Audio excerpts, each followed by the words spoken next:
The United States Senate has recently given its approval to a significant new tax bill. This legislative action, which concluded after intense debate, marks a pivotal moment in the current administration's fiscal policy. The bill passed the Republican-controlled U.S. House of Representatives by a very narrow margin of 215 to 214 on May 22, 2025, before moving to the Senate. Its passage through the upper chamber signals a major victory for its proponents, who have championed its measures as beneficial for economic growth and individual prosperity. The full ramifications of this comprehensive legislation will unfold over the coming months and years, impacting various sectors of the American economy and household finances across the nation. A central and widely discussed feature of this newly approved tax legislation is the provision that tips received by service industry workers will no longer be subject to federal income tax. This particular measure fulfills a prominent campaign promise made by President Donald Trump during the 2024 election cycle. Supporters argue that this change will provide substantial financial relief directly to millions of individuals working in restaurants, hospitality, and other service-oriented professions. These workers often rely heavily on gratuities to supplement their base wages, and the elimination of taxes on this income stream is anticipated to significantly boost their take-home pay, offering them more disposable income. The potential impact on service industry workers is, by many accounts, quite considerable. For individuals whose earnings are substantially composed of tips, this change could translate to a noticeable increase in their annual income. This additional money could then be used for essential living expenses, savings, or debt repayment, thereby improving their overall financial stability. Advocates for the provision believe it will not only ease the financial burdens on these workers, but also stimulate local economies, as these individuals will likely spend their increased earnings within their communities. The hope is that this targeted relief will act as a direct economic stimulus from the ground up, benefiting those who have often been on the front lines of economic precarity. However, the implementation details and the long-term effects of this specific provision will require careful observation. While the immediate benefit seems clear, questions remain about potential shifts in wage structures or employer practices in response to this new tax exemption. For instance, some economists wonder if employers might feel less pressure to increase base wages if tips become a more lucrative, untaxed component of compensation. Furthermore, the overall cost of this exemption to the federal treasury will be a significant factor in ongoing debates about the bill's fiscal sustainability, a topic that continues to draw considerable attention from policymakers and economic analysts alike as they scrutinize every aspect of this landmark legislation. Beyond the headline-grabbing provision concerning untaxed tips, the new tax bill encompasses a wide array of other significant measures designed to reshape the nation's fiscal landscape. One notable inclusion is the introduction of new tax breaks specifically aimed at car loans, which proponents suggest will make vehicle ownership more affordable for many American families. This could potentially stimulate the automotive industry, which is a critical sector for employment and economic activity. Coupled with this, the bill also allocates increased spending towards the military and border enforcement, reflecting key priorities of the current administration and its supporters, who advocate for a stronger national defense and more stringent control over immigration. The legislation also addresses existing tax policies by extending many of the tax cuts that were originally enacted in 2017. This continuation aims to prevent a sudden tax increase for individuals and corporations, which supporters argue could stifle economic growth. Conversely, the bill takes a different approach to environmental initiatives by canceling many of the green energy incentives that were passed under the previous administration of President Joe Biden. This move is likely to be controversial, sparking debate between those who prioritize fossil fuel industries and economic deregulation, and those who advocate for policies aimed at combating climate change and promoting renewable energy sources for a sustainable future. Further provisions within this expansive bill include a tightening of eligibility requirements for various health and food programs that provide aid to low-income individuals and families.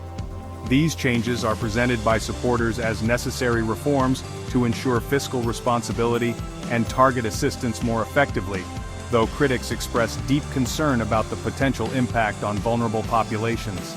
Additionally, the bill allocates substantial funding towards President Trump's proposed immigration crackdown. This includes resources for adding tens of thousands of border guards and significantly increasing the nation's capacity for deportations, underscoring a continued focus on stricter immigration enforcement policies under the current administration's agenda. Other miscellaneous yet impactful elements are woven into the fabric of this comprehensive legislation. For example, there are provisions that loosen federal regulations on firearm silencers, a move applauded by gun rights advocates but condemned by those favoring stricter gun control measures. The bill also introduces new Medicaid work requirements, slated to take effect at the end of 2026, which will mandate that certain recipients engage in work, job training, or community service to maintain their benefits. Finally, the bill increases the state and local tax, SALT, deduction cap from $30,000 to $40,000. A change that could particularly benefit taxpayers in states with high local property and income taxes, offering them more relief. The economic implications of this new tax bill, often referred to by President Trump as the Big Beautiful Bill, are a subject of intense debate and considerable concern among economists and financial analysts. One of the most striking projections is its impact on the national debt. Estimates suggest the bill is expected to add approximately $3.3 trillion to $3.8 trillion to the federal debt over the course of the next decade. This substantial increase comes at a time when the U.S. national debt already stands at a staggering $36.2 trillion, representing 124% of the nation's gross domestic product, GDP, raising alarms about long-term fiscal sustainability and the burden on future generations. To accommodate the projected increase in borrowing, the bill includes a provision to raise the debt ceiling by $4 trillion.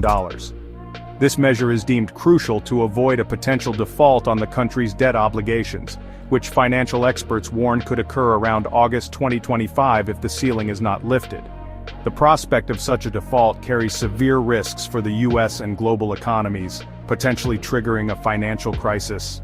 However, the sheer size of the debt ceiling increase itself has fueled further criticism regarding the government's spending habits and its apparent inability to rein in deficits, which have been a persistent feature of the U.S. fiscal landscape for every year this century. Investor sentiment has been notably affected by the bill's passage and the worsening U.S. deficit outlook. Concerns about the nation's fiscal position, compounded by President Trump's ongoing tariff policies, have reportedly led to a sell-off in the dollar and U.S. assets in some quarters. While major stock market indices like the Dow, Nasdaq, and S&P 500 have shown some slight upward trends recently following a downturn, an undercurrent of uncertainty persists. Even prominent financial figures like J.P. Morgan Chase CEO Jamie Dimon have expressed mixed feelings, acknowledging that while the bill might offer some short-term stabilization, it undeniably contributes to an increased deficit, creating a complex and precarious economic picture. The Congressional Budget Office, CBO, has also weighed in with findings that paint a divided picture of the bill's impact on different income brackets. According to CBO analysis, the legislation is projected to reduce income for the poorest 10% of U.S. households, while simultaneously increasing income for the top 10%. This finding has amplified criticisms that the bill disproportionately benefits wealthier Americans and corporations, potentially exacerbating income inequality. These distributional effects are a core component of the opposition's arguments, highlighting concerns that the bill's structure favors the affluent at the expense of those with fewer resources, further polarizing the economic debate surrounding this sweeping legislation. The political reaction to the tax bill has been as vigorous and divided as its economic implications. President Donald Trump has hailed the legislation with characteristic enthusiasm, stating, "This is arguably the most significant piece of legislation that will ever be signed in the history of our country." His supporters echo this sentiment, viewing the bill as a fulfillment of promises and a necessary step to invigorate the economy.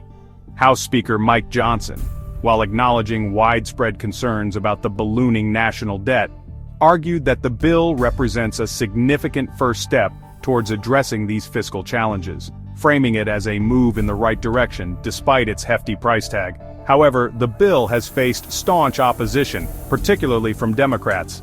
Representative Jim McGovern, for instance, vehemently criticized the legislation, declaring, "This bill is a scam, a tax scam designed to steal from you, the American people, and give to Trump's millionaire and billionaire friends." This sentiment reflects a broader Democratic critique that the bill's primary beneficiaries are the wealthy and corporations, while potentially harming social programs and increasing the financial burden on middle and lower-income families. The House vote itself was a clear illustration of this partisan divide, with all Democrats and 2 Republicans voting against the bill, highlighting the contentious nature of its passage through the lower chamber. Interestingly, opposition to the bill is not confined to the Democratic Party. Several prominent Republican senators have also voiced strong reservations, primarily centered on its high cost and its substantial impact on the national debt. Senator Ron Johnson of Wisconsin stated on May 25, 2025, his belief that there are enough GOP senators to potentially block or significantly alter the bill unless serious efforts are made to reduce spending and the deficit. He specifically advocated for resetting government spending to pre-pandemic levels. Senator Rand Paul of Kentucky similarly criticized the bill for what he views as insufficient spending cuts and the massive $4 trillion increase in the debt ceiling, adding a layer of intra-party tension to the bill's journey. With the Senate, where Republicans hold a 53-47 majority, having now reportedly approved the bill according to the initial prompt, the focus shifts to implementation and the ongoing political and economic fallout. The timeline leading to this point was swift, with the House passing the bill on May 22, 2025, followed by rapid Senate consideration. The urgency was partly driven by the looming expiration of the 2017 tax cuts and the approaching debt ceiling deadline in August 2025. Despite its passage, the deep divisions it has exposed, both between and within parties, suggest that the debates surrounding its provisions and consequences will continue to shape the political and economic discourse for the foreseeable future.